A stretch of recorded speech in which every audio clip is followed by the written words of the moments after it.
Hello students, I am Shivani Sharma, your maths educator and I welcome you all to Magnet Brains, एक ऐसा platform जहां class KG से class 12 plus different competitive exams की तैयारी आप लोग बिल्कुल फ्री ऑफ कॉस्ट कर सकते हो। तो यहाँ ना तो आपको कोई सब्सक्रिप्शन लेना है और ना ही कोई कूपन कोड परचेज करना है, बस मन लगा के बहुत अच्छे तरीके से आप सब लोगों को पढ़ाई करनी है। So class 12th math students, आज इस वीडियो में हम डिस्कस करेंगे chapter number 11 three dimensional geometry के एमसीक्यू क्वेश्चंस। राइट, तो स्टार्ट करते हैं आज का वीडियो। क्वेश्चन नंबर 1 आपके सामने है। क्वेश्चन को रीड करो, सॉल्व करने की कोशिश करो और बताइए जरा इसका सही आंसर क्या होगा। क्वेश्चन कहता है आपसे, if the directions cosine of a line are k k then बताइए इसमें से के की वैल्यू क्या है जो सही है। किसी लाइन के डायरेक्शन कोसाइंस आपके सामने गिवन है। डायरेक्शन कोसाइंस क्या है? के है। वैसे तो हम जानते हैं कि किसी भी लाइन के डायरेक्शन कोसाइंस क्या होते हैं जी, एल, एम और एन। यहां पे मेरे पास डायरेक्शन कोसाइंस क्या है लाइन के एंड के, मतलब जो एल, एम, एन की वैल्यू है वो क्या है? के है।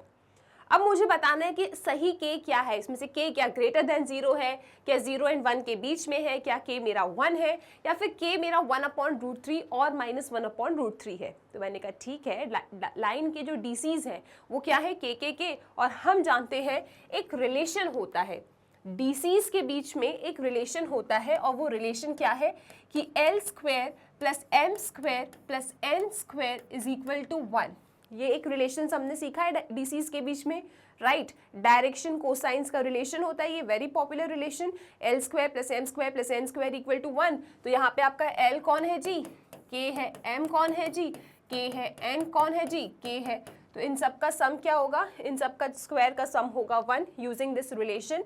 तो मेरे पास आता है 3k² = 1, यानी k² = 1/3। और इसको अगर मैं सही से लिख दूं तो मेरे पास k की वैल्यू आ रही है ±1/√3, यानी k की वैल्यू मेरे पास ±1/√3 आ रही है। That means option number D इस क्वेश्चन का बिल्कुल सही आंसर है। बस इस रिलेशन को आपको याद रखना था कि किसी भी लाइन के जो डीसीज होते हैं they satisfy this relation. The relation is L² + M² + N² = 1। Okay जी, तो इस रिलेशन को सेटिस्फाई किया इन सब ने, हमें के की वैल्यू क्या मिल गई? ±1/√3 मिल गई। आई होप ये क्वेश्चन क्लियर है और सब लोगों ने इसका आंसर डी ही टिक किया था। अब चलते हैं क्वेश्चन नंबर 2 की तरफ। क्वेश्चन नंबर 2 बहुत ही ज़्यादा इंपॉर्टेंट क्वेश्चन है। The length of perpendicular drawn from the point on the Y axis. आपको क्या निकालना है? आपको लेंथ ऑफ परपेंडिकुलर निकालना है। और ये परपेंडिकुलर कहाँ से गिराया है आपने? ये परपेंडिकुलर आपने गिराया है 4, -7,3 से। और कहाँ गिराया है जी? वाई एक्सिस पे ये परपेंडिकुलर आपने गिराया है। हमने कहा ठीक है, तो अगर डायग्राम थोड़ा समझने की हम कोशिश करें इसमें, तो ये जो क्वेश्चन है मेरा कुछ इस तरीके का है। ठीक है, ये तो आपका एक्स एक्सिस है, ठीक है, ये आपका वाई एक्सिस है, ये आपका जेड एक्सिस है। ठीक है, 3D है तो स्पेस इमेजिन कीजिए। हमने ना एक परपेंडिकुलर गिराया है किसी पॉइंट से एंड द पॉइंट इज 4 - 7 3 और मैंने कह दिया इसका कोऑर्डिनेट क्या है जी? ए। ये कोई ए पॉइंट है, तो इस पॉइंट का नाम हमने ए दे दिया।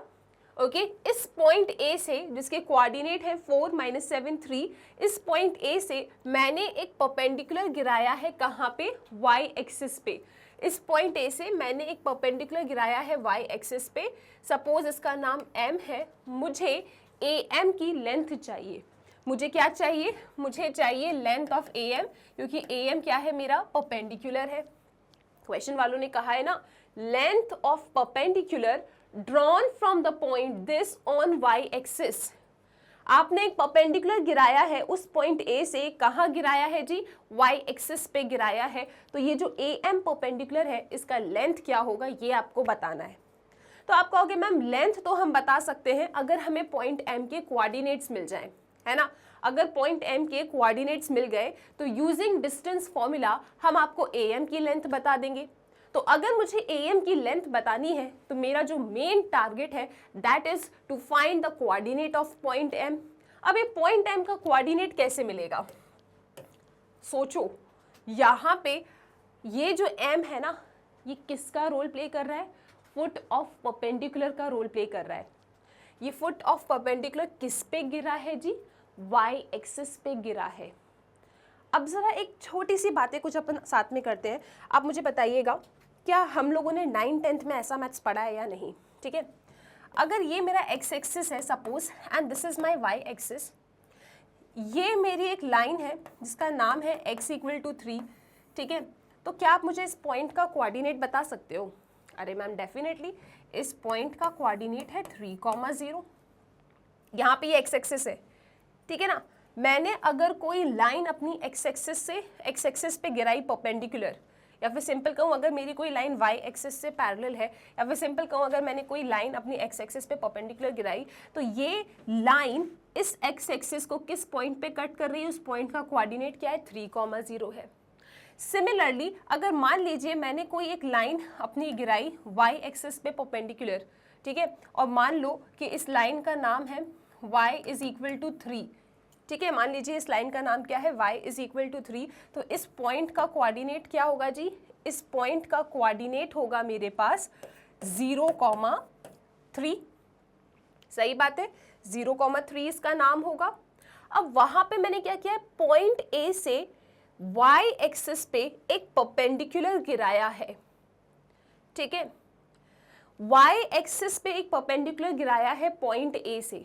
इसे एक बात बहुत ध्यान से सुनना, अगर ये वाला पॉइंट मेरा, अगर ये वाला पॉइंट यहाँ पे 1,3 है, ये वाला पॉइंट सपोज कीजिए आप लोग ये 3,3 है, सपोज कीजिए ये वाला पॉइंट मेरा 4,3 है, तो यहाँ पे जो ये y एक्सिस पे इसने कट किया था वो पॉइंट मेरा क्या ही निकला था?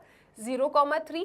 मान लो मुझे ये पॉइंट के बारे में नहीं पता, इन सारे पॉइंट्स के बारे में पता है, तो मैं अपने इस पॉइंट का कोऑर्डिनेट आपको बता सकती हूँ, है ना। ये 1,3 है, ये 3,3 है, ये 4,3 है, तो बेटा ये वाला पॉइंट क्या होगा? 0,3 होगा। तो इसी तरीके से आप थोड़ा सा अगर रिलेशन बिठाएं यहाँ पे, तो इस पॉइंट ए से हमने y एक्सिस पे एक परपेंडिकुलर गिराया है, तो ये परपेंडिकुलर y एक्सिस को टच कर रहा है।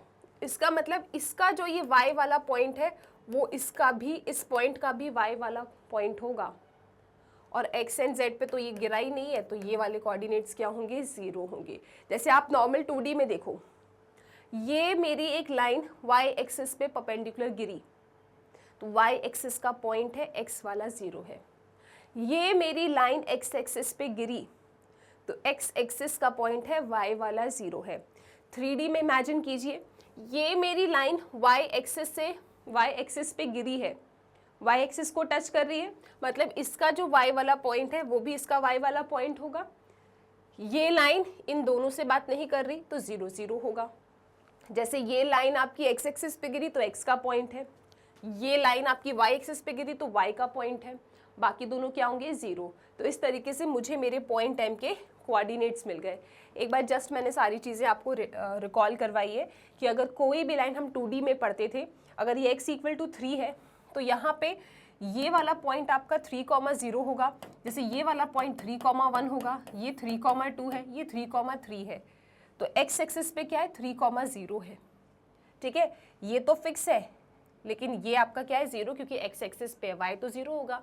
इसी तरीके से वो जो लाइन है मेरी y एक्सिस पे गिरी है, तो y एक्सिस का पॉइंट होगा, लेकिन x एंड z क्या होंगे? मेरे 0 होंगे, और y वाला पॉइंट क्या होगा? -7 होगा। ऑल गुड, ठीक है, क्योंकि देखो ना, जैसे यहाँ पे भी अगर ये लाइन y एक्सिस पे गिर रही है, तो y वाले पॉइंट तो पूरे कांस्टेंट है, तो अगर वो y एक्सिस पे गिर रही है तो y वाला पॉइंट पूरा कांस्टेंट है, लेकिन y एक्सिस पे x वाला पॉइंट क्या हो जाएगा? 0 हो जाएगा। और क्योंकि वो 3D है तो x एंड z वाले 0 हो जाएंगे, y वाला -7 रहेगा। I think more than sufficient है इतना डिस्कशन इसके ऊपर। तो अब आपको कोई दिक्कत नहीं आएगी अगर क्वेश्चन वाले यहाँ x एक्सिस या z एक्सिस नाम दे दें, तो है ना, क्वेश्चन को अगर चेंज कर दिया x एक्सिस या z एक्सिस से, तो आपको पता है कि कैसे काम करना है, ठीक है। अब इनने कहा था कि आपको ना सिर्फ लेंथ ऑफ परपेंडिकुलर बताना है जो उस पॉइंट से गिरा है y एक्सिस पे, तो मैंने कहा ठीक है, मेरे पास पॉइंट A के कोऑर्डिनेट्स हैं 4,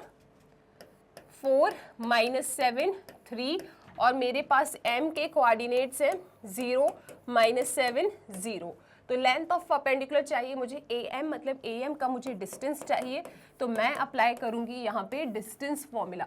डिस्टेंस फॉर्मूला क्या होता है जी, x2 - x1 का होल स्क्वायर, 0 - 4 का whole square, plus y2 - y1 का होल स्क्वायर, -7 - -7 का whole square, plus z2 - z1 का होल स्क्वायर। तो यहाँ से हमको am का डिस्टेंस कितना मिल रहा है, हमको am का डिस्टेंस मिल रहा है -4 का स्क्वायर 16, ये प्लस हो जाएगा -7 + 7 0, -3 का स्क्वायर हमारे पास हो जाएगा 9, एंड 16 + 9 कितना होता है 25, और √25 क्या होता है जी, √25 होता है 5, क्योंकि 5 का स्क्वायर इज 25। तो यहाँ पे जो am के बीच का डिस्टेंस आ रहा है वो कितना आ रहा है, 5 यूनिट्स आ रहा है। That means option number C is the correct answer of the given question. तो बस आपको थोड़ा सा ना ये पॉइंट्स के साथ खेलना आना चाहिए था। अगर इस कोऑर्डिनेट को फाइंड करने में प्रॉब्लम जाती तो बहुत ज़्यादा टेंशन मत लो, ठीक है। आपने 9th 10th में जो मैथ्स पढ़ा है ना, उसी की हेल्प से आप यहाँ पे 12th के मैथ्स को डिकोड करने की कोशिश किया करो, ठीक है। So I hope question number 2 clear है। चलते हैं अगले सवाल पे, that is question number 3। Question number 3 कहता है कि if the Cartesian equation of a line is this, तो बताओ इसकी वेक्टर इक्वेशन क्या होगी। अगर किसी लाइन की कार्टेशियन इक्वेशन ये है तो बताओ उसकी वेक्टर इक्वेशन क्या होगी। तो सबसे पहले हमेशा याद रखिएगा कि आपकी लाइन की इक्वेशन हमेशा स्टैंडर्ड फॉर्मेट में होनी चाहिए, और कार्टेशियन में जब आप पढ़ते हो तो स्टैंडर्ड फॉर्मेट होता है x - x1 upon a is equal to y - y1 upon b is equal to z - z1 upon c, ठीक है। यहाँ पे x1, y1, z1 वो पॉइंट्स होते हैं जिससे आपकी लाइन पास करती है, और a b c direction ratios होते हैं, जिससे डायरेक्शन रेशियोज होते हैं जो आपकी लाइन से प्रोपोर्शनल होते हैं। So this is the standard form in Cartesian equation. अब इसको अगर वेक्टर में चेंज करना है तो वेक्टर फॉर्मेट क्या होता है इस ही लाइन का, r vector is equal to a vector plus lambda b vector. ये इस कार्टेशियन का वेक्टर फॉर्मेट है। तो यहाँ पे ये a वेक्टर किससे बनता है, ये a वेक्टर बनता है आपके उन पॉइंट से जिससे आपकी लाइन पास कर रही है। तो आपकी लाइन पास कर रही थी x1, y1, z1 से। सो a वेक्टर की जगह पे आप क्या लिखेंगे, x1 i cap plus y1 j cap plus z1 k cap plus lambda b vector. b vector आपके डायरेक्शन रेशियोज होते हैं जो जिससे आपकी लाइन प्रोपोर्शनल है, that is this is A I cap plus B J cap plus C K cap. तो ये standard format में जो डिनोमिनेटर में लिखे हैं that forms your B vector, ठीक है। क्लियर है सबको। तो इस तरीके से आप किसी कार्टेशियन इक्वेशन को वेक्टर इक्वेशन में चेंज कर सकते हो। अब आते हैं, ये तो हमने पूरा एक बार थ्योरी रिकॉल कर लिया कि अगर कार्टेशियन ऐसी है तो वेक्टर इसकी ऐसी बनती है, जिसमें A vector is the position vector of a point जिससे आपकी लाइन पास कर रही है। तो x1, y1, z1 से लाइन पास कर रही है, इसके पीछे बस i cap, j cap, k cap लगा दो तो आपको a वेक्टर मिल जाएगा। इसके बाद plus lambda b vector. b vector आपको कैसे मिलता है, डिनोमिनेटर में a b c लिखे हैं, उनके पीछे i cap, j cap, k cap चिपका दो। अब आते हैं अपने क्वेश्चन के ऊपर। हमारे इस क्वेश्चन में जो लाइन की इक्वेशन है that is x - 5 upon 3 is equal to y plus 4 upon 7 is equal to z - 6 upon 12। क्या आपकी लाइन की इक्वेशन स्टैंडर्ड फॉर्मेट में है? मैम एक छोटी सी समस्या है, इसमें तो कोई दिक्कत नहीं है, इसके जैसा ही दिख रहा है, परंतु मैम यहाँ पे टेंशन है। y प्लस 4 है, y माइनस y1 होना था, तो मैंने कहा ठीक है ये इतनी बड़ी समस्या नहीं है, इसको मैं ऐसा लिख दूंगी y minus 4 upon 7 is equal to z - 6 upon 12, ठीक है। तो यहाँ पे मेरा x1 कौन है 5, y1 कौन है -4, z1 कौन है 6 और मेरा ABC कौन है 3, 7, 12। तो अगर मैं इसकी वेक्टर इक्वेशन लिखूंगी तो इसकी वेक्टर इक्वेशन क्या होगी जी, r vector is equal to a vector. a vector is the position vector of the point from which your line passes. तो आपका लाइन पास करता है 5i कैप से -4j कैप से प्लस 6k कैप से, ये तो आपका a वेक्टर बन गया। अब बनाना है b वेक्टर। सो b वेक्टर होते हैं डिनोमिनेटर में जो लिखे हैं उनके पीछे i cap, j cap, k cap चिपका देना है, that is 3i cap plus 7j cap plus 12k cap. तो ये आ गया आपका आर वेक्टर। इसका मतलब जो सही आंसर है आपके इस सवाल का that is option number C, है ना जी।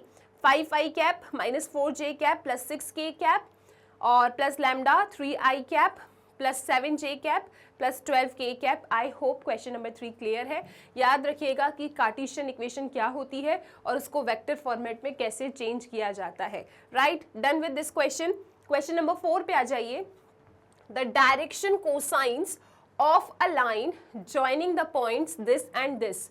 एक लाइन है जो इन दो पॉइंट को ज्वाइन कर रही है, -2, -4, -5 और साथ में दूसरा पॉइंट है 1, 2, 3.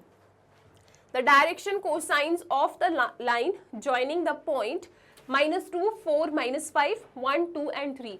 आपको इस लाइन के DCs बताने हैं। तो हमने कहा ठीक है, हमने कंसेप्ट पढ़ा है, हम लोग जानते हैं अगर कोई भी कोई लाइन है अपने पास, सपोज इसका नाम PQ है, इसके कोऑर्डिनेट्स है x1, y1, z1 और इसके कोऑर्डिनेट है x2, y2, z2। अगर मुझे PQ के DCs चाहिए, इट इज़ वेरी सिंपल। क्या होता है जी, x2 minus x1 divided by length of PQ, है ना जी, y2 minus y1 divided by length of PQ, फिर z2 minus z1 divided by length of PQ। इस तरीके से आप किसी भी लाइन के डायरेक्शन कोसाइंस निकाल सकते हो। x2 minus x1 divided by length of PQ, y2 minus y1 divided by length of PQ, z2 minus z1 divided by length of PQ. Using this formula, we can find the direction cosines of a line joining two point. तो चलिए जी इसके DCs निकालते हैं फटाफट। तो सबसे पहले क्या करेंगे आप, सबसे पहले लिखेंगे x2 माइनस x1। एक काम करो ना, इसका नाम a दे दो, इसका नाम b दे दो। डिस्टेंस फॉर्मूला से पहले AB की लेंथ निकाल लेते हैं, क्योंकि यहाँ पे लिखा है ना divided by PQ, PQ, PQ। ये PQ क्या है, PQ is basically the length of P and Q joining point, right. इस लाइन की लेंथ है, लेंथ कैसे निकालते हो, यूजिंग डिस्टेंस फॉर्मूला। एक बार मैं यहाँ पे डिस्टेंस फॉर्मूला भी लिख देती हूँ। सो PQ क्या होगा आपका, √x2 माइनस x1 का whole square plus y2 minus y1 का whole square plus z2 minus z1 का होल स्क्वायर। ये आपकी PQ की लेंथ होती है, ठीक है। चलो अब यहाँ पे सबसे पहले क्या करना है आपको, AB की लेंथ निकालनी है। सो AB की लेंथ आप निकालेंगे √x2 माइनस x1 का होल स्क्वायर, सो 1 माइनस -2, 1 माइनस -2 का whole square plus y2 minus y1 का होल स्क्वायर, 2 माइनस 4 का whole square plus z2 minus z1 का होल स्क्वायर, 3 माइनस -5 का होल स्क्वायर, ठीक है जी। सो AB की लेंथ कितनी आ रही है आपके पास, AB की लेंथ आ रही है, ये प्लस हो जाएगा, minus minus plus, so 1 + 2 is 3, 3 का स्क्वायर इज 9, 2 माइनस 4 इज -2, -2 का स्क्वायर इज 4, 3 + 5 इज 8, 8 का स्क्वायर इज 64। तो ये मेरे पास आ रहा है 9 4 13 और 64, 4 3 7 6 1 7 यानी √77। तो जो AB की लेंथ आ रही है without a shadow of doubt, उसको √77 ही आना था, क्योंकि सारे ऑप्शंस आप देख लो, ठीक है। चलो अब निकालते हैं DCs। तो DCs क्या होंगे इसके, 1 minus -2 divided by length of your AB, comma y2 minus y1, 2 minus 4 divided by √77, comma 3 minus -5 divided by √77। तो आपके पास क्या आ रहा है जी, 1 + 2 क्या होता है, 4 होता है क्या, 3, यहाँ पे 2 माइनस 4 -2, 3 + 5 8। तो आपके पास ऐसा कोई आंसर आ रहा है क्या, 3 - 2 8, that means option number B is the correct answer of the given question. So 3 upon √77 minus 2 upon √77, 8 upon √77 आ रहे हैं direction cosine of the line joining two points. So I hope question number 4 भी आपका clear है। चलते हैं अगले सवाल की तरफ, दैट इज क्वेश्चन नंबर 5। और ये छोटे छोटे से फॉर्मुलेज हैं, ठीक है। इन छोटे छोटे फॉर्मुलेज को बार बार सुनोगे ना तो चीज़ें आपको याद रहेंगी। अब आ जाते हैं क्वेश्चन नंबर 5 की तरफ। The angle between the lines this and this, इन दो लाइन्स के बीच में एंगल बता दो, ठीक है। अब देखो ऑप्शंस कैसे हैं, 30, 45, 0, 90 डिग्री। हमने ना एंगल के ऊपर बहुत सारे कंसेप्ट सीख रखे हैं, ठीक है, दो लाइंस के बीच में अगर आपको एंगल निकालना है ना, तो मैंने आपको बहुत सारी चीज़ें बता के रखी है। सबसे पहली चीज़, अगर आपको डायरेक्शन रेशियोज दे देते हैं डायरेक्टली और बोलते हैं एंगल निकालो, then we have the formula. अगर आप लोगों को डायरेक्शन कोसाइंस दे देते हैं फिर बोले एंगल बताओ, तो आपके पास फॉर्मूला है। इसके बाद अगर आपकी लाइन कार्टेशियन इक्वेशन में है फिर बोले एंगल निकालो, तो भी आप निकाल सकते हो। अगर वेक्टर इक्वेशन में है आपकी लाइन की इक्वेशंस, तो भी आप इनके बीच में एंगल फाइंड कर सकते हो। और आपने ना एंगल में दो बड़े ही प्यारे कंसेप्ट सीखे थे। कंसेप्ट नंबर 1, अगर आपकी दो लाइंस आपस में परपेंडिकुलर है, दैट मीन्स इनके बीच का एंगल अगर 90 डिग्री है, तो इनके डी आर्स का प्रोडक्ट का सम कितना होता है जी? इनके डी आर्स का प्रोडक्ट का सम 0 होता है। कंसेप्ट नंबर 2, अगर आपकी दो लाइंस आपस में पैरेलल है, दैट मीन्स इनके बीच में थीटा 0 डिग्री होगा, ठीक है। और ऐसे केस में इनके जो डी आर्स होते हैं, ठीक है, इन दो लाइंस के, वो डी आर्स कैसे होते हैं बेटा? वो डी आर्स होते हैं प्रोपोर्शनल, ठीक है। क्लियर है सबको? तो ये कुछ कंसेप्ट्स हमने यहाँ पे सीख रखे हैं। और मेरे पास फॉर्मूला होता है एंगल फाइंड करने का। कार्टेशियन में है तो cos theta is equal to modulus a1 a2 plus b1 b2 plus c1 c2 divided by under root a1 square plus b1 square plus c1 square into under root a2 square plus b2 square plus c2 square, ठीक है ना। अगर आपके पास equation Cartesian form में थी या फिर आपके पास डी आर्स गिवन थे। और अगर इक्वेशन वेक्टर फॉर्म में है तो एंगल क्या होता है? Cos theta is equal to modulus b1 dot b2 divided by b1 का मैग्नीट्यूड b2 का मैग्नीट्यूड। ये सारी चीज़ें हमारे पास होती हैं। अब यहाँ पे क्या समस्या है जी?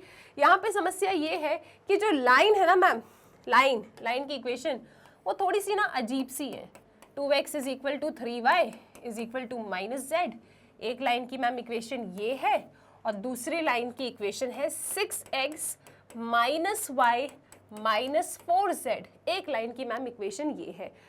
अब ये तो कार्टेशियन है, बहुत अच्छी बात है, लेकिन मैम आपने तो हमको इतनी बार एक कुछ बातें बताई हैं, जैसे कि कभी भी अगर इक्वेशंस गिवन है लाइन की तो they should be in their standard format. Now what is standard format? अब तो कोई रात में 1 बजे भी आपसे पूछ ले तो भी आप चिल्ला के बता दोगे कि स्टैंडर्ड फॉर्मेट क्या होता है? x minus x1 upon a, y minus y1 upon b, z minus z1 upon c। तो क्या ये दो लाइन्स की इक्वेशन ऐसी कुछ दिख रही है क्या? दिख रही होती तो सवाल ही नहीं उठता मैम, बहुत ही सिंपल सा क्वेश्चन होता है। नहीं, ये इसके जैसे तो नहीं दिख रही। तो जो समस्या है, समस्या से बात कर लो ज़रा। यहाँ पे 2x है, x के आगे कुछ नहीं होना चाहिए, तो ठीक है मैम, हमने यहाँ पे कुछ नहीं किया, हम इसको ऐसा लिख देते हैं x 1/2। इसको नीचे लेके चले गए, है ना, x अकेला चाहिए आपको। यहाँ पे कुछ नहीं तो आप x माइनस 0 लिख सकते हो, तो वो उसके जैसा दिख जाएगा, ठीक है। लेकिन ये लिखने की कोई ज़रूरत नहीं है, राइट। अब यहाँ पे भी समस्या मैम 3y है, तो 3 को उठा के नीचे ले जाओ, y के आगे कुछ नहीं होना चाहिए, वो 3 था उसे नीचे लेके आ जाओ। यहाँ पे इज इक्वल टू z, यहाँ पे नीचे ले आओ -1 को, क्योंकि z के आगे भी कुछ नहीं होना चाहिए। वो x y z बेचारे पूरे सिंगल हैं, ना उनके पास पॉजिटिव है, मतलब ना नेगेटिव का साइन है, ना कोई नंबर है, ठीक है, उनको अकेला होना है। अब बाकी x1 y1 z1 की बात करें तो यहाँ पे 0 0 0 है, x minus 0 upon half, y minus 0 upon 1/3, z minus 0 upon -1। मतलब इसको जब मैंने स्टैंडर्ड फॉर्मेट में रिड्यूस कर लिया तो जो मेरे डी आर्स हैं, डी आर्स क्या है इसमें? हाफ 1/3 -1। सिमिलरली ये लाइन भी समस्या है, कार्टेशियन में है परंतु स्टैंडर्ड फॉर्मेट में नहीं है। Let's make it in standard format. What is the समस्या हियर? 6x, x के आगे कुछ नहीं होना चाहिए, तो आप इसको लिखोगे x अपॉन 1/6, इसको लिखोगे y अपॉन -1 और इसको लिखोगे z अपॉन -1/4। तो इस तरीके से आपने इसको स्टैंडर्ड फॉर्मेट में रिड्यूस किया, घुमा के ले जाओगे तो वो ऊपर ऐसे ही आएगा, ठीक है। x अपॉन 1 1/6, x अपॉन 1 6/1, ठीक है। इसको स्टैंडर्ड फॉर्मेट में चेंज किया, वो जो भी नंबर्स थे उनको डिनोमिनेटर में लेकर आ गए, ठीक है। अब ये भी आपकी स्टैंडर्ड फॉर्मेट में रिड्यूस हो गई है। यहाँ पे आपके पास a2 क्या है जी?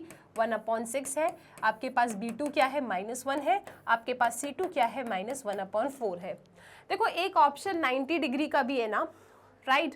तो एक काम करो, आप एक बार ना वो वाली कंडीशंस चेक कर लो। यहाँ पे आप डायरेक्ट फॉर्मूला लगा के चेक कर सकते हो, या फिर एक बार ना आप जरा ये कंडीशंस को देख लो क्या दोनों के डी आर्स प्रोपोर्शनल है, क्या दोनों के डी आर्स का प्रोडक्ट का सम 0 है। तो इससे तो आपको डायरेक्ट आंसर मिल जाएगा, क्यों लगाएं बड़ा सा फॉर्मूला। ठीक है, तो चलो आओ ज़रा इनके डायरेक्शन रेशियोज देखते हैं। तो इनके डायरेक्शन रेशियो साफ साफ देख के समझ में आ रहा है प्रोपोर्शनल तो नहीं है ना जी, प्रोपोर्शनल तो नहीं है बेटा। 1/2, 1/6, 2 1 ज़ा 2 3 ज़ा, यहाँ पे भी प्रोपोर्शनल तो नहीं है। चलो डी आर्स का प्रोडक्ट का सम करते हैं। सो A1 A2 मतलब half into 1/6, B1 B2 -1/3, C1 C2 1/4। क्या आ रहा है ये अपने पास आ रहा है 1/12 -1/3 प्लस 1/4। चलो जी एलसीएम ले लो, 12, 3 और 4 का, 2 6 ज़ा 12, 2 2 ज़ा 4, ये रहा 3, 2 3 ज़ा 6, 2 1 ज़ा 2, ये रहा 3, 3 1 ज़ा 3, 2 2 ज़ा 4, 4 3 ज़ा 12, एलसीएम आया आपके पास 12। यहाँ पे 1 -3, 4 ज़ा 4 1 ज़ा, ठीक है, प्लस 4 3 ज़ा 3 1 ज़ा, कितना आ रहा है ये आ रहा है मैम -1 -4, 1 -4 -3 प्लस 3 कितना होता है जी, 0 होता है। इसका मतलब इनके डी आर्स का प्रोडक्ट का सम कितना आ रहा है, इनके डी आर्स का प्रोडक्ट का सम 0 आ रहा है। और जब भी डायरेक्शन रेशियोज के प्रोडक्ट का सम 0 आ जाए तो इन लाइंस के बीच का एंगल क्या होता है, इन लाइंस के बीच का एंगल होता है 90। मतलब ऑप्शन डी इस क्वेश्चन का बिल्कुल सही आंसर है। एक बार फिर से सुन लो, दो लाइंस के बीच में एंगल बताना है। सबसे पहले ऑलवेज चेक क्या आपकी लाइन स्टैंडर्ड फॉर्मेट में है, तभी आप अपने क्वेश्चन को सॉल्व करना। यहाँ पे ये तो अजीब सा दिख रहा है ना, ये स्टैंडर्ड फॉर्मेट में तो नहीं है। What is standard format? x minus x1 upon a is equal to y minus y1 upon b is equal to z minus z1 upon c। तो यहाँ पे तो 2x 3y minus z है, तो भैया इनको नीचे लेकर आ जाओ, है ना। थोड़ा सा मैथ्स हमने खेल लिया। तो a1 b1 c1, सिमिलरली इसको भी हमने थोड़ा अच्छा बनाया, तो ये भी क्या बन गया, a2 b2 c2 मिल गया। मैंने कहा चलो एक बार इनके डी आर्स का प्रोडक्ट का सम देखते हैं। अगर 0 आ गया तो ठीक है, लाइंस परपेंडिकुलर होंगी। 0 नहीं आया तो मेरे पास फॉर्मुलेज हैं, फॉर्मुलेज लगा के बता दूंगी कौन सा आंसर आ रहा है। परंतु जब डी आर्स का प्रोडक्ट का सम किया तो एक बार में ही देख लिया कि it is coming out to be 0। That means इनके बीच का जो एंगल है that is equal to 90 degree. I hope ये क्वेश्चन क्लियर है। क्वेश्चन नंबर 6 पे आ जाओ। क्वेश्चन नंबर 6 कहता है if the line this and this are parallel find the value of k. हम जानते हैं कि अगर हमारी लाइन पैरेलल होती है, ठीक है, तो इन दोनों लाइंस के जो डी आर्स होते हैं, जो डायरेक्शन रेशियोज होते हैं, वो प्रोपोर्शनल होते हैं। हमने कहा बहुत अच्छी बात है जी। तो यहाँ पे ये जो लाइन है, चलो इनके डी आर्स देखते हैं। अगर प्रोपोर्शनल मतलब इनके डी आर्स को प्रोपोर्शनल लेके चलोगे, क्योंकि इनने कहा है if the line this and this, if का मतलब है गिवन, ये गिवन है कि ये दोनों लाइंस पैरेलल है। मतलब ये गिवन है कि इनके डायरेक्शन रेशियोज कैसे हैं, इनके डायरेक्शन रेशियोज प्रोपोर्शनल है। तो इनके डी आर्स को प्रोपोर्शनल लेके चलना, आपको के मिल जाएगा। लेकिन हमेशा याद रखिएगा, जब भी लाइन की इक्वेशन आपके पास गिवन है, ऑलवेज चेक कि क्या वो अपने स्टैंडर्ड फॉर्मेट में है या नहीं है। एक बार फिर से रिकॉल करो, बार बार रिकॉल करो तो एग्जाम में कभी गलती नहीं करके आओगे।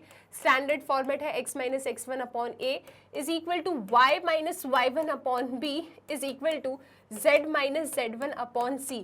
सबसे पहले इन दोनों लाइंस को एकदम इसके जैसा बनाएंगे, फिर इनके डी आर्स बताएंगे। डी आर्स क्या होते हैं, डिनोमिनेटर में लिखे ABC, और उसके बाद इनके डी आर्स को प्रोपोर्शनल करेंगे और फिर आप हमको के की वैल्यू बता देंगे। ठीक है, चलो आओ इसको सॉल्व करते हैं अपन।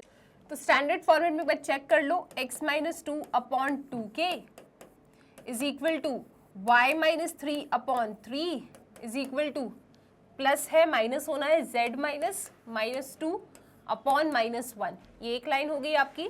ठीक है, दूसरी लाइन लिखेंगे, लेकिन उससे पहले यहाँ से आप डी आर्स निकाल लो। डायरेक्शन रेशियोज क्या होते हैं, जो डिनोमिनेटर में लिखे हैं।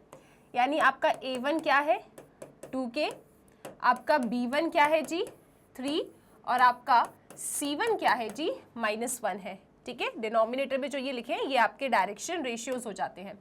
नेक्स्ट लाइन को पकड़ो, उसको भी स्टैंडर्ड फॉर्मेट में बनाते हैं। x minus 2 upon 8 is equal to y minus 3 upon 6 is equal to z minus -2 upon -2। ठीक है, तो यहाँ पे देखें आप, so this is A1 is sorry, अब स्टैंडर्ड फॉर्मेट में बन गया ये। अब इसके डायरेक्शन रेशियोज ले लो। इसके डायरेक्शन रेशियोज क्या होंगे जो डिनोमिनेटर में लिखे हैं, तो मैंने कहा इसका नाम क्या है बेटा, A2 8 है, यहाँ से B2 निकाल लो 6 और यहाँ से C2 निकाल लो कितना है -2। अब आपको क्या गिवन है कि ये जो दो लाइंस हैं आपकी, लाइंस कैसी हैं, लाइंस आर पैरेलल। तो यहाँ पे हमें गिवन है कि लाइंस कैसी है जी, लाइंस आर पैरेलल। और जब आपकी लाइंस पैरेलल होती हैं तो उनके डायरेक्शन रेशियोज प्रोपोर्शनल होते हैं। अब आप क्या करेंगे, अब आप यूज करेंगे ये प्रोपोर्शनल वाला relation, A1/A2 is equal to B1/B2 is equal to C1/C2। यहाँ पे देखें आप, A1 क्या है आपके पास 2K, A2 क्या है आपके पास 8, B1 क्या है 3, B2 क्या है 6, C1 क्या है -1, C2 क्या है -2। ठीक है, तो कुल मिला के ये सब सेम ही होने चाहिए। अगर आप इसको सिंप्लीफाई भी करोगे ना तो 2K is equal to 8 is equal to 3 1 3 2 and this is equal to half. तो चलो 2K/8 को इससे इक्वेट कर लेते हैं अपन लोग। सो 2 1 2 4 8, इसको भी सिंप्लीफाई किया, इज इक्वल टू हाफ। तो मेरे पास क्या आ रहा है जी, मेरे पास K की वैल्यू आ रही है 4/2, मतलब K कितना आ रहा है मेरे पास, K की वैल्यू आ गई 2। दैट मीन्स इस क्वेश्चन का सही आंसर क्या है, ऑप्शन सी। तो यहाँ पे आपको क्या गिवन था कि आपकी दोनों लाइंस पैरेलल हैं। चेक करना है आपको कि क्या आपकी लाइंस स्टैंडर्ड फॉर्मेट में गिवन है या नहीं। What is standard format? x minus x1 upon a is equal to y minus y1 upon b is equal to z minus z1 upon c। दोनों लाइंस को स्टैंडर्ड फॉर्मेट में change करके इनके direction ratios निकाले और कह दिया कि क्योंकि लाइंस पैरेलल हैं तो इनके direction ratios will be proportional. तो बस प्रोपोर्शनल वाले कंसेप्ट को उठाया क्योंकि लाइंस पैरेलल थी, फिर दो को इक्वेट किया तो K की वैल्यू कितनी आ गई जी, K की वैल्यू आपके पास 2 आ गई। इसके साथ आपका जो क्वेश्चन नंबर 6 है वो उड़ जाता है। चलते हैं क्वेश्चन नंबर 7 की तरफ। क्वेश्चन नंबर 7 कहता है कि if the line this and this are at right angles find the value of K। तो आप हमें K की वैल्यू बता दो। तो हमने कहा ठीक है मैम, सबसे पहले आप, हमें पता है आप क्या बोलने वाले हो। सबसे पहले आप ये बोलोगे कि ऑलवेज चेक लाइन ऐसी दिख रही है या नहीं, x minus x1 by a, y minus y1 by b, z minus z1 by c, z minus z1 by c। Always check क्या आपकी ये लाइंस ऐसी दिख रही हैं या नहीं, उसके बाद ही क्वेश्चन को सॉल्व करना है, अदरवाइज गलती के चांसेस बढ़ जाते हैं। तो मैंने कहा मैं पूरा क्वेश्चन तो रीड नहीं कर रही, ठीक है। जो ये पहली लाइन की इक्वेशन है, सबसे पहले मैं इसको उसके जैसा बनाऊंगी। क्या इसमें कोई समस्या है? हाँ, इसमें समस्या है। x के आगे कुछ नहीं होना चाहिए था, यहाँ पे x के आगे 2 है। तो चलो पहली लाइन से 2 कॉमन ले ले। So this is x minus 1 upon 2k is equal to, यहाँ पे भी समस्या है, y minus y1 होना था, -1 कॉमन ले लीजिए। सो y minus 4 अपॉन 3 हो जाएगा। ये यहाँ से मैंने क्या कॉमन लिया, -1, सो y minus 4 अपॉन 3। और यहाँ पे क्या है जी, z -2 अपॉन -1। इसको अगर मैं थोड़ा अच्छे से लिखूंगी तो ये 2 से 2 कैंसिल आउट हो जाएगा, ये माइनस को आप नीचे लेके आ जाइए। अब आपकी लाइन की इक्वेशन बड़ी प्यारी बन चुकी है, स्टैंडर्ड फॉर्मेट में बन गया है। चलो इनके DRs लिख लेते हैं। सो A1 है K, B1 है मेरे पास -3 और C1 है मेरे पास -1। चलो जी, दूसरी लाइन की इक्वेशन को पकड़ते हैं और उसको स्टैंडर्ड फॉर्मेट में बनाते हैं, नहीं है अगर तो यहाँ पे मेरे पास x minus 5 अपॉन 1 बिल्कुल ठीक है, उसके जैसा है ये। यहाँ पे कुछ नहीं है तो बेटा y minus 0 अपॉन k, शानदार। z minus -6 अपॉन 4, ठीक है। तो इसको मैंने एकदम उसके जैसा बना दिया है। अब यहाँ पे मेरे पास इसके डायरेक्शन रेशियोज क्या है, A2 है मेरे पास 1, B2 है मेरे पास k और C2 है मेरे पास 4। चेक करो, A2 1 है, B2 k है, C2 कितना है, 4 है। अब क्वेश्चन को पढ़ते हैं, ठीक है। हमने अपने क्वेश्चन को बिल्कुल लाइंस को स्टैंडर्ड फॉर्मेट में बना लिया। अब क्वेश्चन को पढ़ते हैं कि क्वेश्चन को ना चाहिए क्या था। क्वेश्चन ने कहा था कि ये दोनों लाइंस आपकी राइट एंगल्स पे है, मतलब यहाँ पे हमें गिवन है कि लाइंस कैसी है जी, हमें ये गिवन है कि lines are at right angles, हमें ये चीज गिवन है कि लाइंस हमारी राइट एंगल्स पे है, lines are at right angles, ठीक है। हमको के की वैल्यू बता दो, मैंने कहा ठीक है बहुत अच्छी बात है। लाइंस अगर राइट एंगल्स पे है, अगर दो लाइंस आपकी परपेंडिकुलर है तो उनके डीआरस का प्रोडक्ट का सम शून्य होता है। दैट मीन्स यहाँ पे a1 a2 plus b1 b2 plus c1 c2 is equal to 0 के बराबर लेके चलोगे। a1 क्या है k, a2 क्या है 1, सो k into 1 is k, b1 b2 minus 3 into k, तो ये तो माइनस 3k हो जाएगा, है ना। इसका इससे मल्टीप्लाई किया, इसका इससे मल्टीप्लाई करो, -4, दिस इज इक्वल टू 0, ठीक है। कोई समस्या किसी को, राइट। अब क्या हो रहा है, k minus 3k minus 2k is equal to 4, so k कितना आ रहा है जी, 4 अपॉन -2, 2 1 जा 2 2 जा 4, तो k की वैल्यू आपके पास कितनी आ गई, k की वैल्यू आपके पास आ जाती है -2। इसके साथ आपका क्वेश्चन नंबर 7 फिनिश हो जाता है।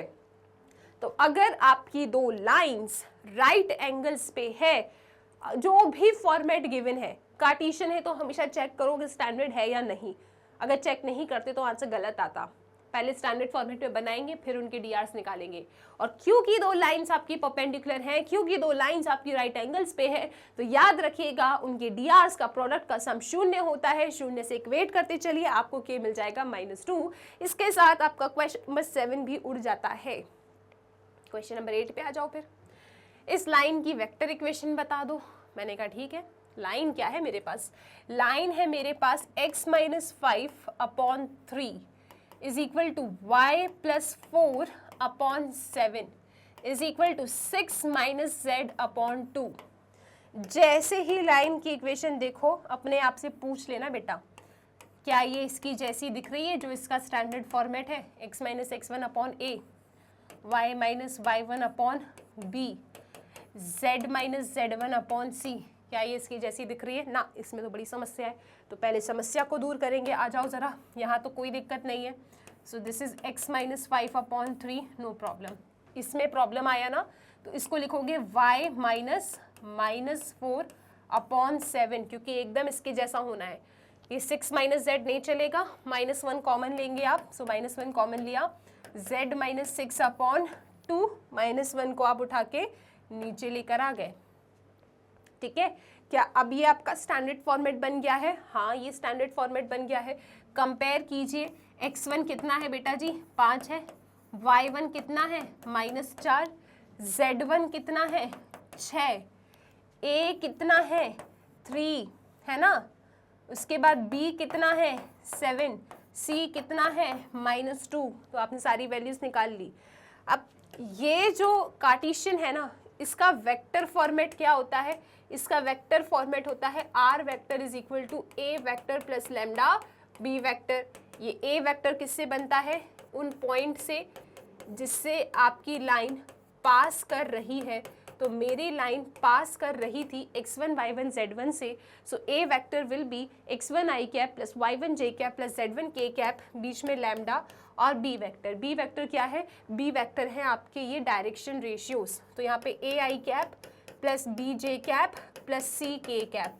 तो हमेशा चेक करें कि क्या आपकी लाइन स्टैंडर्ड फॉर्मेट में है या नहीं है, तो इसको इसके जैसा बनाओ। और उसके बाद आपको पता है कि अगर ये कार्टेशियन है तो इसकी वेक्टर ये होती है। स्टैंडर्ड फॉर्मेट में मैंने बना दिया है, तो चलो आओ इसकी वेक्टर इक्वेशन लिखते हैं। तो इसकी वेक्टर इक्वेशन क्या होगी, r vector is equal to a vector बनेगा x1 y1 z1 से, मतलब ये बनेगा 5i cap minus 4j cap plus 6k cap plus lambda, आपके drs वाले vector.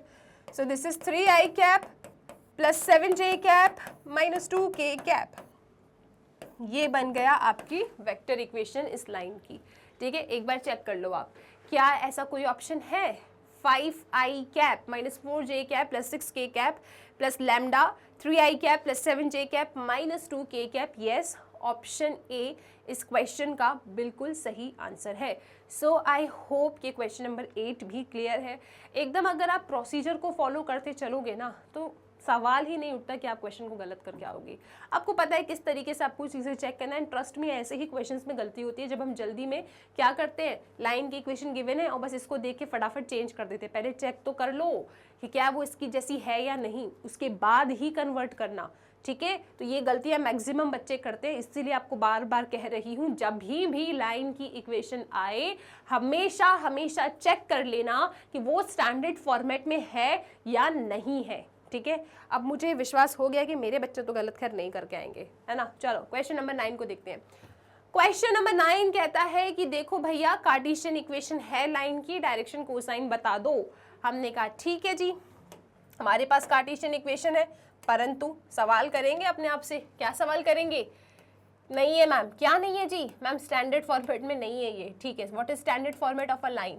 x minus x1 upon a is equal to y minus y1 upon b is equal to z minus z1 upon c। ये हो गया आपका standard equation of a line. क्या आपकी ये line की इक्वेशन उसके जैसी दिख रही है? नहीं दिख रही। तो जो भी समस्या है, समस्या को दूर कर दो बेटा, है ना। समस्या क्या है यहाँ पे? हम पहले को अगर देखें ना तो x के आगे कुछ नहीं होना चाहिए, 2 है मैम, 2 कॉमन लेंगे, ठीक है जी, 2 कॉमन ले लो। सो x माइनस हाफ, दोनों से लोगे ना 2 कॉमन, है ना जी। सो 2x minus half divided by √3। हमने कहा ठीक है, इज इक्वल टू, यहाँ पे क्या समस्या है मैम? y तो अच्छा है, परंतु y माइनस y1 होता है, यहाँ पे प्लस है तो इसको भी अच्छा कर देंगे, y माइनस 2 कर देंगे, एंड दिस इज 2। हमने कहा शानदार। फिर क्या है जी? फिर है z माइनस 3 अपॉन 3। फिर एक काम करो, इस पूरी ही इक्वेशन को 2 से डिवाइड, मतलब यहाँ पे 2 से नीचे डिनोमिनेटर में क्या कर दो? डिवाइड कर दो आप। तो यहाँ से 2 गया, इधर से 2 गया, यहाँ पे 2 आया तो 4, यहाँ पे 2 आया तो 6।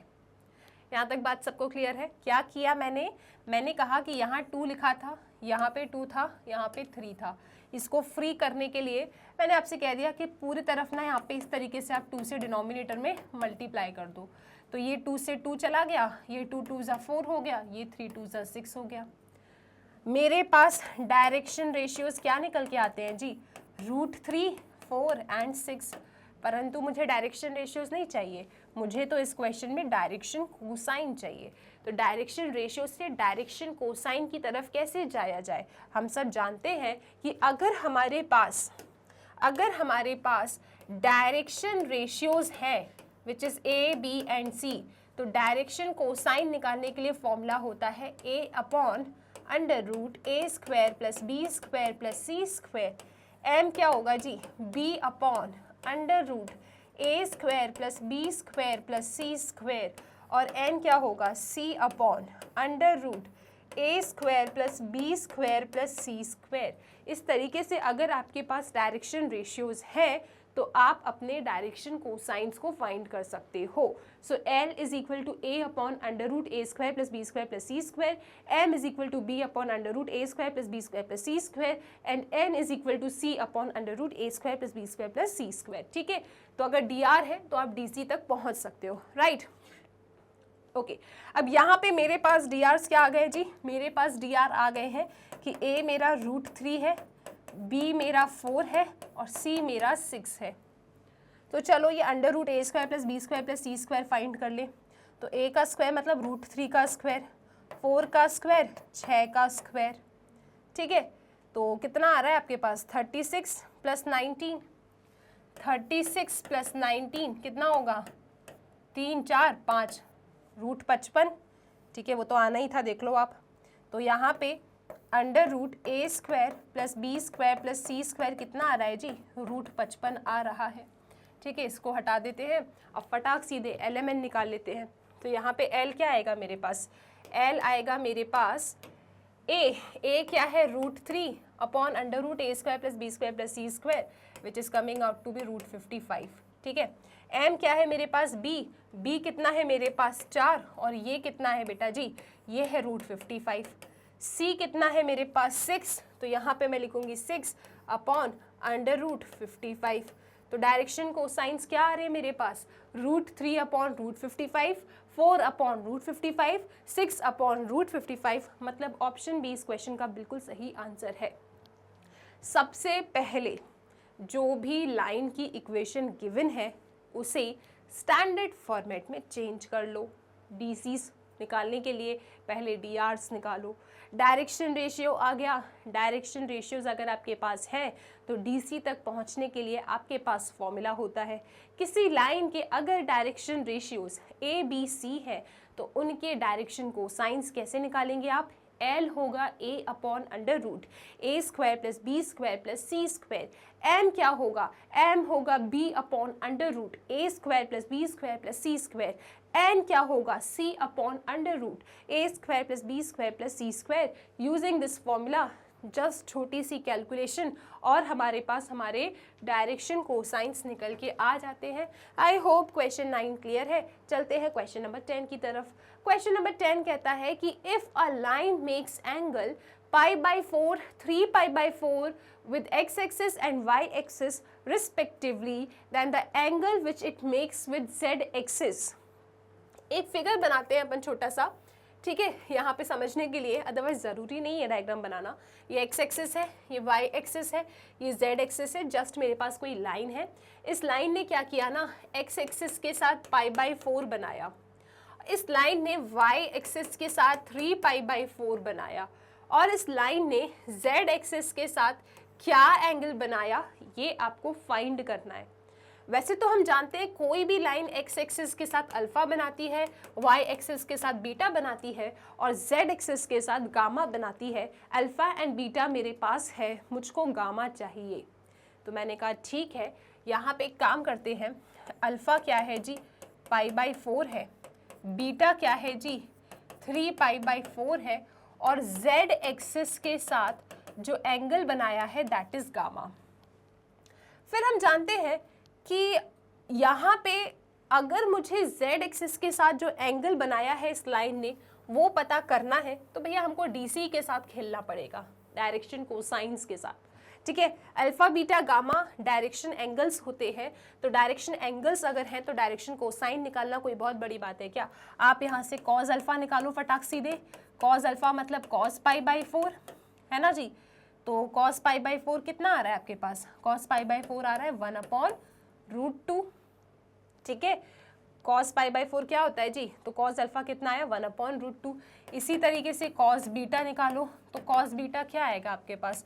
कॉस बीटा आएगा कॉस 3π/4। अब 3π/4 की वैल्यू तो हमको नहीं आती है ना, तो हम कहेंगे हम तो भाई मैथ्स वाले हैं, मैथ्स वालों को सब आता है।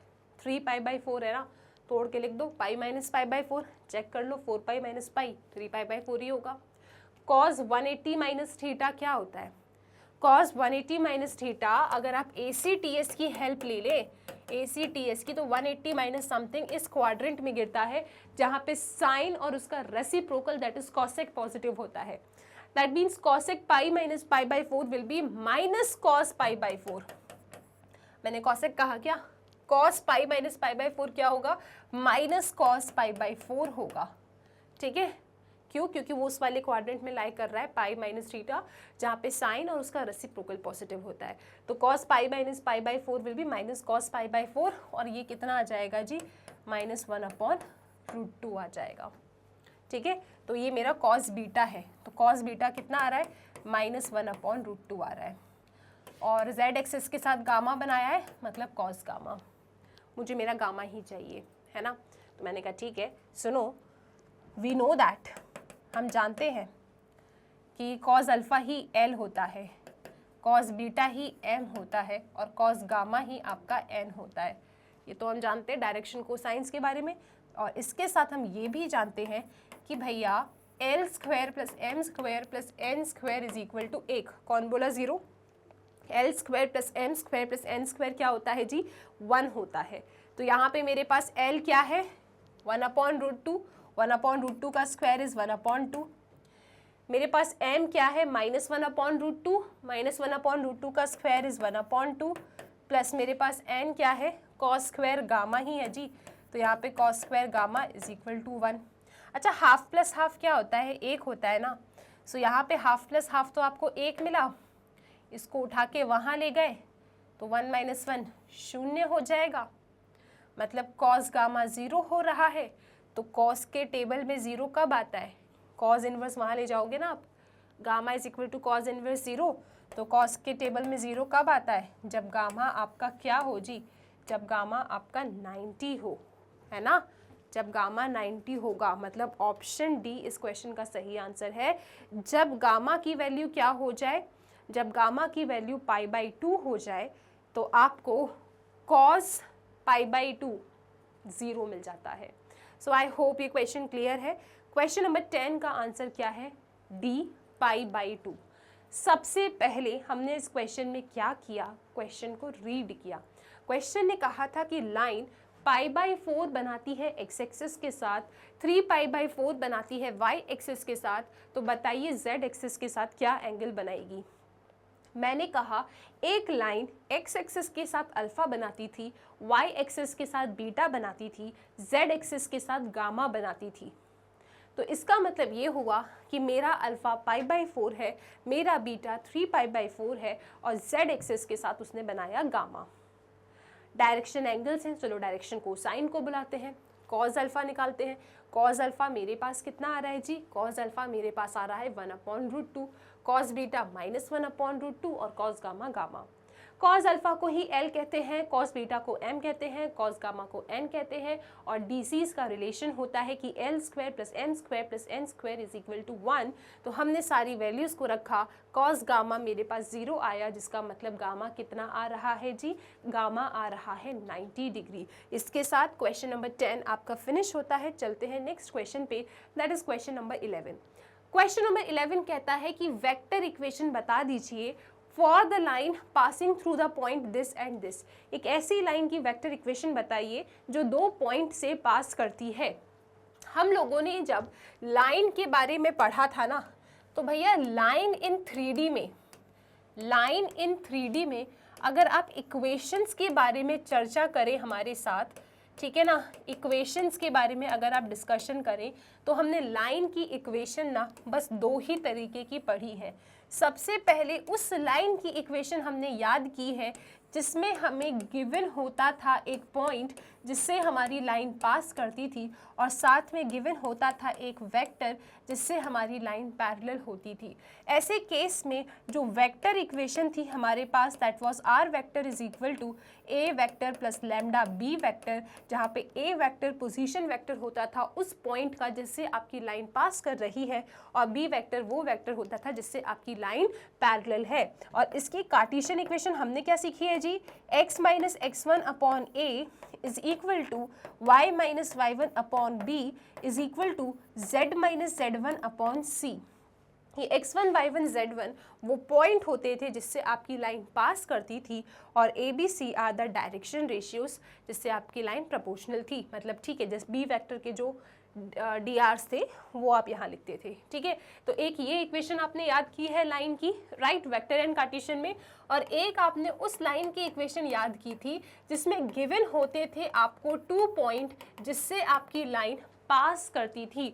जैसे ये रही एक पॉइंट और ये रहा दूसरा पॉइंट, ये 2 पॉइंट्स के कोऑर्डिनेट गिवन होते थे और आपको कहा जाता था कि इस लाइन की इक्वेशन बताओ।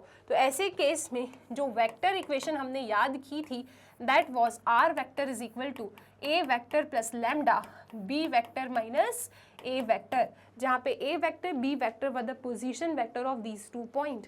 अगर कोई पॉइंट के कोऑर्डिनेट्स गिवन है तो पोजीशन वेक्टर बनाने के लिए क्या करना है, उन कोऑर्डिनेट्स के पीछे i cap j cap k cap चिपका देना है, ठीक है। तो ये वेक्टर इक्वेशन है और इसकी जो कार्टेशियन इक्वेशन हमने याद की थी, that was x minus x1 upon x2 minus x1 is equal to y minus y1 upon y2 minus y1 is equal to z minus z1 upon z2 minus z1।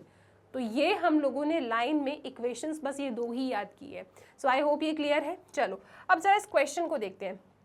Question ने कहा था कि vector equation बता दो आप उस line की जो पास कर रही है इन 2 पॉइंट से, मतलब equation of a line passing through 2 point वाला फॉर्मूला।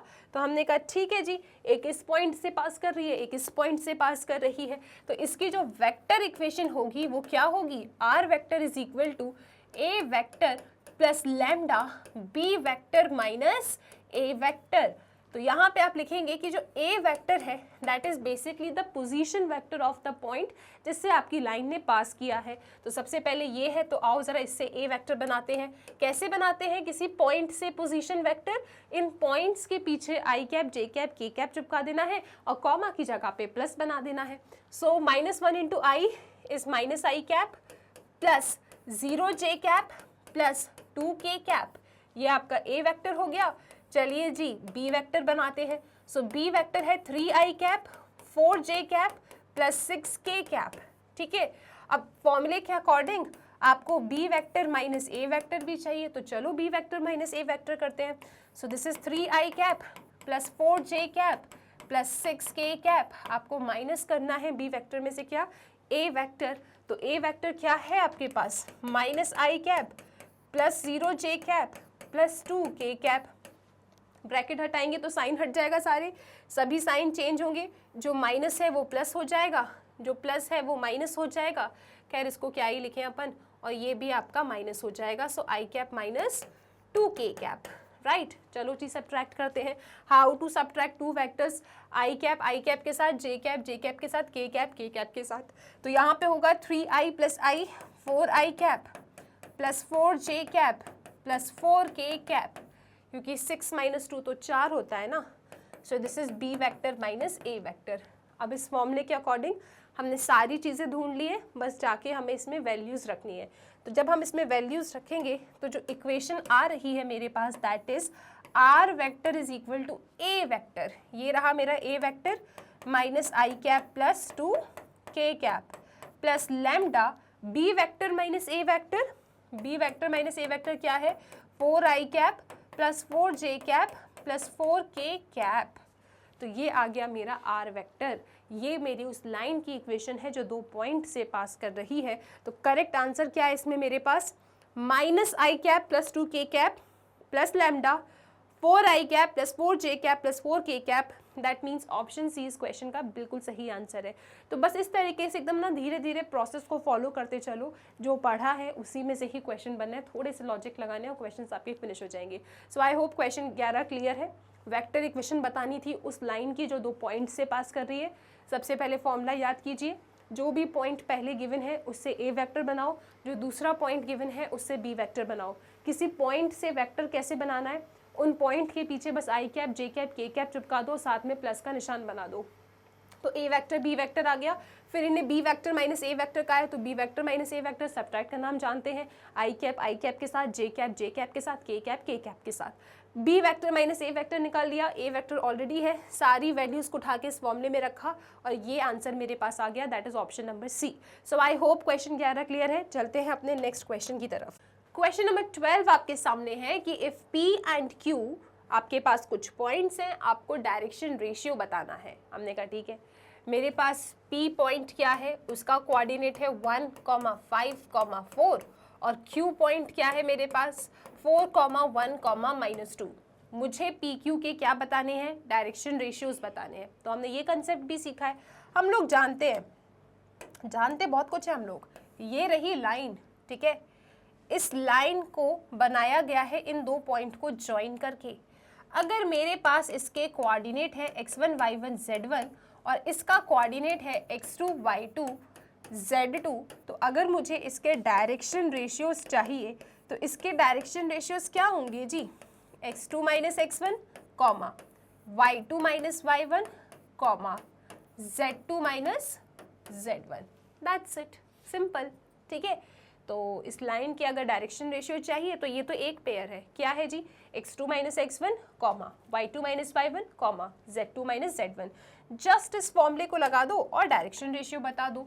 तो 4 माइनस 1, 3, 1 माइनस 5, -4, -2 माइनस 4, -6। तो ये आ गए डायरेक्शन रेशियोज। ऐसा कोई ऑप्शन है? होना ही पड़ेगा।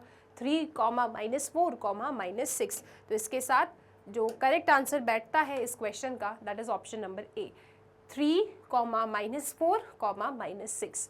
अब एक सवाल है, उसका आंसर ट्रू फॉल्स में आप लोग मुझे देंगे, ठीक है, कमेंट सेक्शन में। सबसे पहला क्वेश्चन, ट्रू या false? A line has 2 sets of direction cosine. True है या फिर फॉल्स है? A line has two sets of direction cosine, किसी भी लाइन के दो सेट होते हैं डायरेक्शन कोसाइन के, इज इट ट्रू और फॉल्स? क्वेश्चन नंबर 2 आपके सामने है, a line has infinite many direction ratios, किसी भी लाइन के इनफाइनाइट डायरेक्शन रेशियोज होते हैं, ट्रू है या फॉल्स है? तो इन दोनों ही क्वेश्चन का आंसर देंगे। एक बार फिर से रिपीट कर देती हूँ। क्वेश्चन नंबर 1 मैंने ये कहा, अ line has two sets of direction cosine, क्या ये बात सच है या गलत? नेक्स्ट क्वेश्चन है, a line has infinite direction ratios.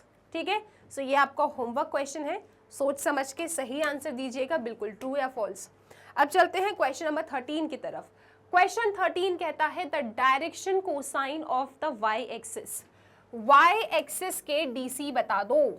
मैंने कहा अच्छा, तो सुने एक जरा डायग्राम बनाते हैं थोड़ा सा अपन, है ना।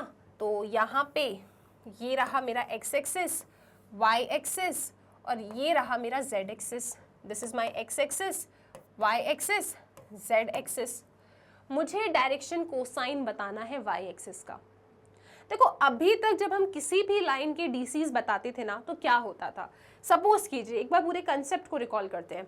तो कंसेप्ट को रिकॉल करना है तो इधर आ जाओ। सपोज कीजिए आप लोग कि ये एक्स एक्सिस है, ये वाई एक्सिस है और ये जेड एक्सिस है। ठीक है, मुझे इस लाइन का डीसी बताना था जी। तो मैं क्या करती थी, मैं करती थी यहाँ पे क्या कि ये लाइन ने एक्स एक्सिस के साथ अल्फा बनाया, वाई एक्सिस के साथ बीटा और जेड एक्सिस के साथ गामा। मैं इनके डायरेक्शन एंगल्स निकालती थी, और डायरेक्शन एंगल्स क्या आ रहे हैं, एक्स एक्सिस के साथ अल्फा, वाई एक्सिस के साथ बीटा, जेड एक्सिस के साथ गामा। इस लाइन का डीसी निकालने के लिए बस इसके पीछे कॉस चिपका दो आप।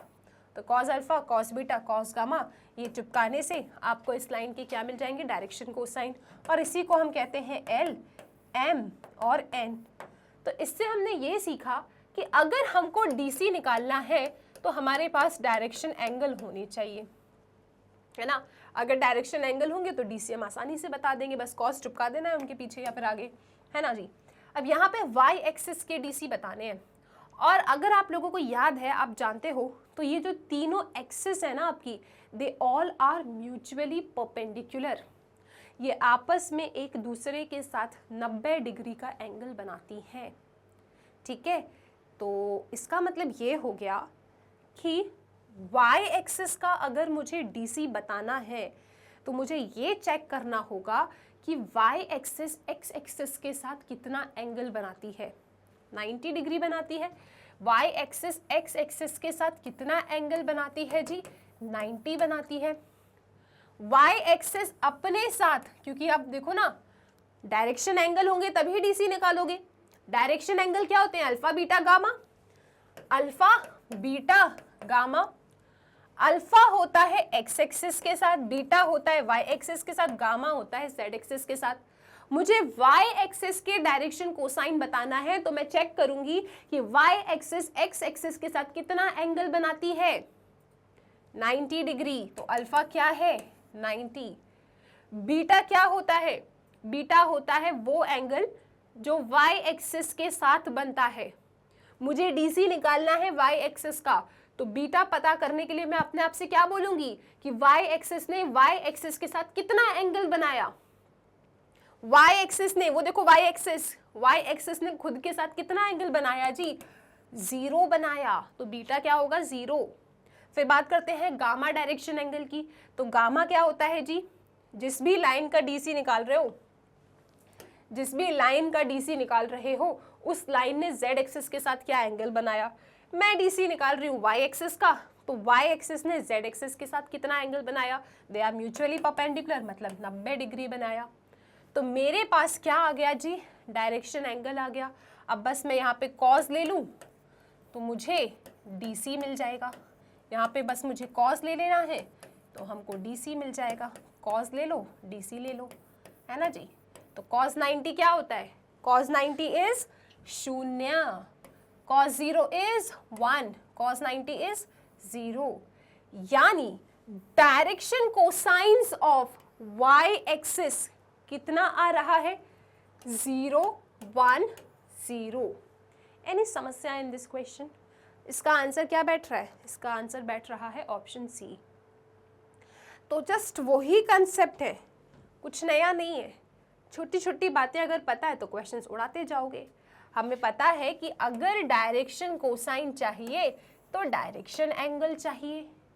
इस लाइन के डीसी निकालने थे तो इस लाइन ने X axis, Y axis, Z axis के साथ क्या एंगल बनाया, वो एंगल निकाल लो, कॉस आगे जोड़ दो आप, तो आपको डीसीस मिल जाते हैं।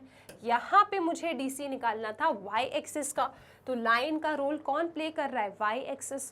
तो मैं पूछूंगी वाई एक्सिस ने एक्स एक्सिस के साथ कितना एंगल बनाया? दे आर म्यूचुअली परपेंडिकुलर, 90 बनाया, मतलब अल्फा मेरा 90 है। फिर वाई एक्सिस ने वाई एक्सिस के साथ कितना एंगल बनाया? Beta, that is 0।